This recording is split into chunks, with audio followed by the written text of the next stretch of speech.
నమస్కారం. Welcome back to my channel. ఈరోజు AP ప్రభుత్వ ఉద్యోగ పెన్షనర్లకు ఆగస్టు నెల జీతాలు, పెన్షన్‌లు సంబంధించిన బిల్లులు, ఈరోజు బిల్లుల స్టేటస్ అయితే ఈ వీడియోలో తెలుసుకుందాము. ఈ వీడియోనైతే సెప్టెంబర్ 1 ఉదయం 9 గంటల సమయానికి ఉన్న అప్డేట్ ప్రకారం అయితే చేయడం జరిగింది. వీడియోనైతే ఎక్కడ స్కిప్ చేయకుండా ఎండ్ వరకు చూడండి. అప్పుడే ఇన్ఫర్మేషన్ అనేది పూర్తిగా అర్థమవుతుందండి. అలాగే వీడియో చూస్తున్న ప్రతి ఒక్కరు వీడియోకి లైక్ చేయండి.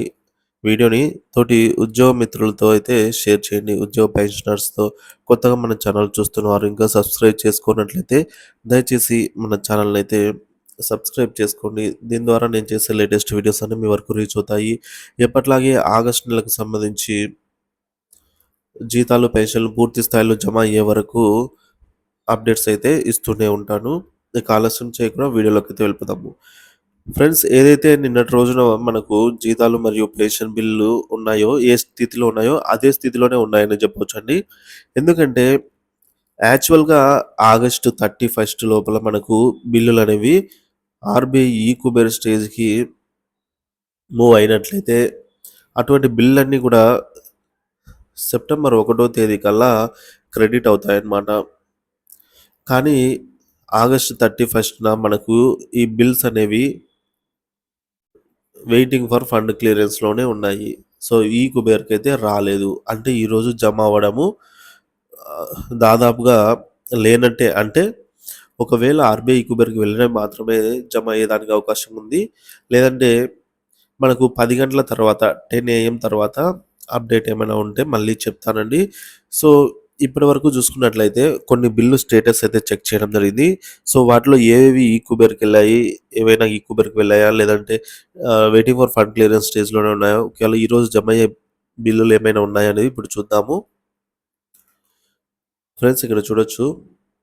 ఒక బిల్ అయితే చెక్ చేయడం జరిగింది. సో, ఈ బిల్ వచ్చేసి మనకు పేమెంట్ పెండింగ్ స్టేటస్ ఇది 25థ్ నుంచి bill waiting for fund clearance స్టేజ్‌లోనే ఉందన్నమాట. కానీ ఈ బిల్‌లో కదలిక అయితే లేదు.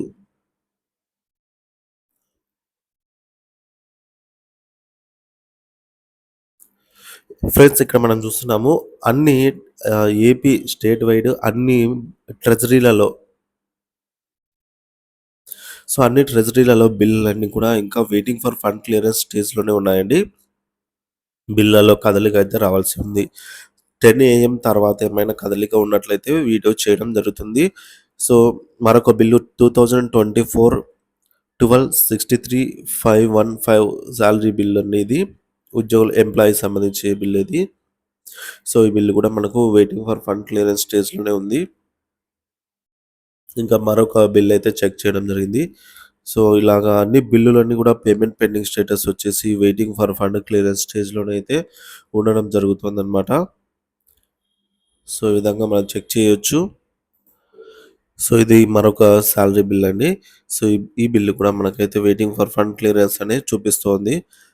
సో, పర్టిక్యులర్‌గా ఈ ట్రెజరీ అని కాదండి. ఆల్ ట్రెజరీలలో కూడా మనకు బిల్స్ అయితే ఇదే విధంగా ఉన్నాయన్నమాట. సో, ఇది మరొక బిల్ అండి. ఈ బిల్లు కూడా మనకు ఎన్ని బిల్లు చెక్ చేసినా కూడా వెయిటింగ్ ఫర్ ఫండ్ క్లియరెన్సే వస్తోంది. ఇంకోటి ఇక్కడ గమనించదగ్గ విషయం ఏందంటే బిల్ నాట్ అప్రూవల్ అయితే లేదండి. బిల్లలో కదలిక అయితే రావడం జరిగింది. సో, ఏవైతే బిల్ నాట్ అప్రూవల్ స్టేజ్‌లో ఉండేవో ఇదివరకు అటువంటి బిల్లులన్నీ కూడా వెయిటింగ్ ఫర్ ఫండ్ క్లియరెన్స్ స్టేజ్‌కి అయితే వచ్చాయి. విచ్ ఈస్ గ్రీన్ ఛానెల్ అని మనము అంటాము. సో, ఇదైతే చెప్పుకోవచ్చు. మరి ఈరోజు గనుక 1 తేదీ ఈరోజు 10 గంటల తర్వాత ఏమైనా బిల్లులో కదలిక వచ్చినట్లయితే మాక్సిమం ఒక 10% జమ అయ్యేదానికి అవకాశం ఉన్నాయండి. ఎందుకంటే 10 ఏఎం తర్వాత కదలిక వచ్చినట్లయితే ఆ బిల్లులలో అవి ఆర్‌బీఐ ఈ-కుబేర్ స్టేజ్‌కైతే మధ్యాహ్నం లోపు చేరుకున్నా గూడా ఆ తర్వాత ఆ బిల్లు అనేటివి మనకు ఈ బ్యాచ్ నంబర్స్ అయితే అలాట్ కావాల్సి అయితే ఉంటుంది. సో, బ్యాచ్ నంబర్స్ అనేవి అలాట్ అయ్యి పేమెంట్ సక్సెస్ వచ్చినట్లయితేనే అటువంటి బిల్ అయితే ఓవరాల్‌గా ఒక 10% ఉండే అవకాశం అయితే ఉంది. ఏమైనా మిరాకిల్ జరిగితే తప్ప 10% కూడా కాకపోవచ్చండి. కాకపోతే ఎప్పటికప్పుడు అప్డేట్ అయితే ఇస్తూనే ఉంటాను.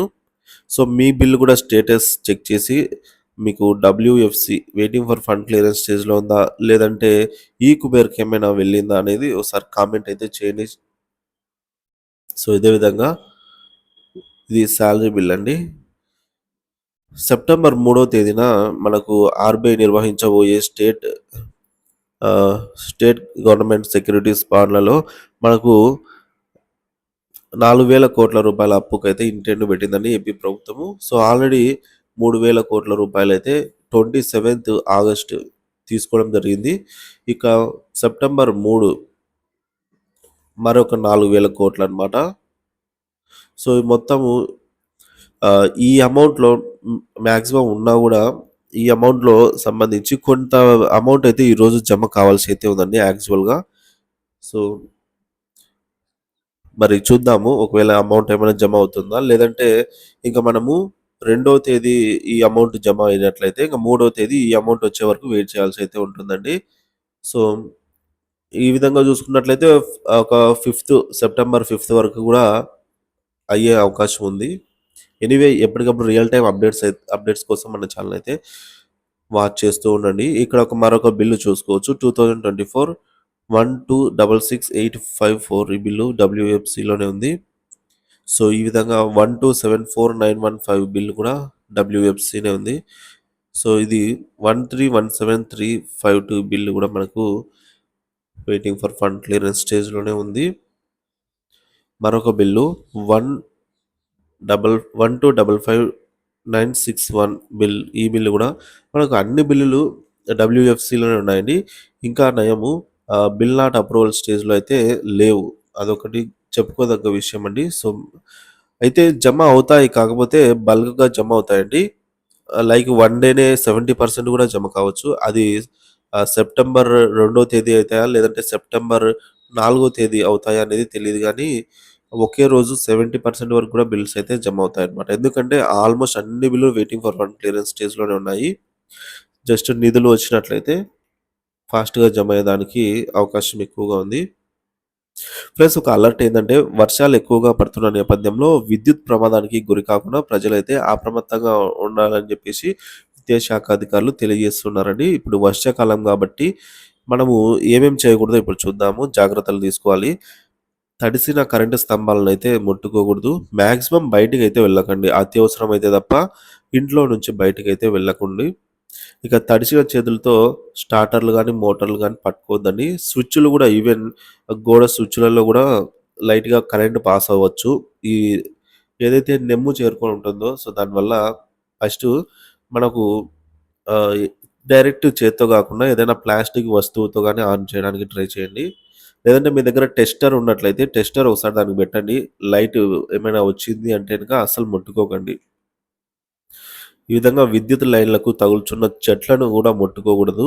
అలాగే లైన్‌లకు విద్యుత్ లైన్‌కు సంబంధించినటువంటి చెట్టు కొమ్మలు గూడా మనకు తగిలితే వాటికి సంబంధించి అధికారులకైతే ఫోను చేసి తెలియజేయగలరు.